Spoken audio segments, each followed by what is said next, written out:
তো খ্রিস্টানদের মধ্যে সীমাবদ্ধ নাই। বাঙালি টাঙ্গালি আমরা যে বাঙালি হিন্দু সবাই এটা একটা দুর্গাপূজার মতো একটা এটা পালন করে নিয়ে ঘর সাজায়। সবাই একটা উৎসবের মধ্যে এটা পালন হয়। চাহিদা তো মোটামুটি আছে, কিন্তু এটা আশা করি আর বাড়বে।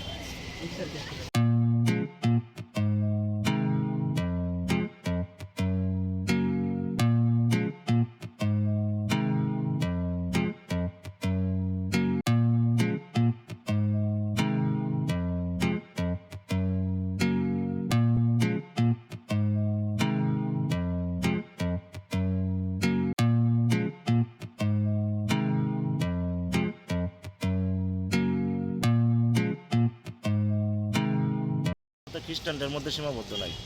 বাঙালি টাঙ্গালি আমরা যে বাঙালি হিন্দু সবাই এটা একটা দুর্গাপূজার মতো একটা এটা পালন করে নিয়ে ঘর সাজায়। সবাই একটা উৎসবের মধ্যে এটা পালন হয়। চাহিদা তো মোটামুটি আছে, কিন্তু এটা আশা করি আর বাড়বে।